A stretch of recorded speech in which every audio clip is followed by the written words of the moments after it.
let's talk about online converters. Okay, so this is one trick or one knowledge that you must have as a freelancer, because there are other tools. There are so many tools out there, for example MP3 or MP4, na hindi applicable sa isang app. For example, let's say different example lang. Ayan, different video format. Yan.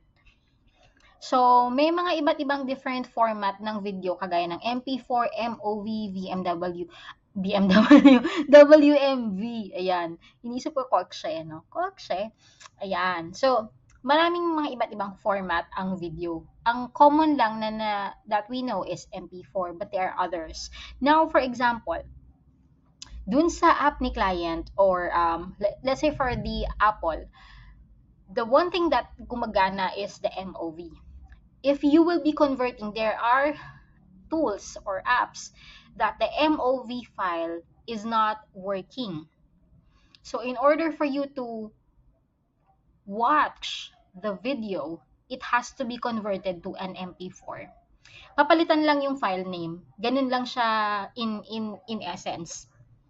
So what you will do, it's the same video, same file, pero you will just convert it.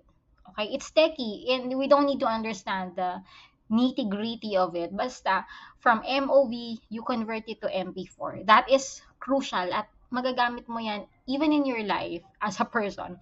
For example, may player na hindi gumagana. Ba't hindi gumagana yung video? Baka hindi tinatanggap yung file. Okay? At baka ang common na tinatanggap ay MP4. So, you will convert. How do you convert that? O kaya you want the video lang. You have the video, pero ang kailangan mo lang is yung audio. And, halimbawa, masyadong mabigat yung file. Gusto mo yung audio lang niya. Ang gagawin mo, MP4 to MP3. Yan naman. May mga audio format naman. Katulad ng, ayan. So, ayan, MP4A, audio file type, FLAC, MP3, yan, mga ganyan. Okay, so you just go ahead and Google. Now, paano siya gawin? Kagaya kanina, nakalagay na dito, online converter. This is online-convert.com. Tapos marami pa tong mga files ha. So, what you can do is just Google search kung ano yung mga kailangan mo. Ayan, Zamzar. May mga tools naman na ginagamit for converting a PDF file to Word document. Yan yung pdf.io. So whatever you need, there's a thing in the internet for that. So this one, PDF to Word, o kaya if you have JPEG is an image file, or you want that JPEG file to become PDF. Mula sa Excel, if you have an Excel file, you want it to be converted to PDF, mga ganyan. So these are tools that are gonna be handy for you when you are getting tasks from your client. So this one is an example, online-convert.com. Siyempre, kapag free siya, there are limitations, like ito lang yung pwede mong ma-convert or something. Ayan, so this one is convert to. Just go ahead and play around with that. Converter ng document. Convert the file to PDF, to RTF, to HTML, to docx, docx yung upgraded version ng Microsoft Word.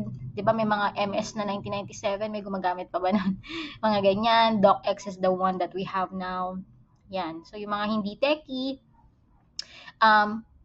kailangan din matutunan nila to. Kasi this is a must. Ayan. Ebook converter, archive converter, ayan, no? PDF Word. So, napakarami. Image converter. The image can be converted to BMP, EPS, kung ano man yung mga yan.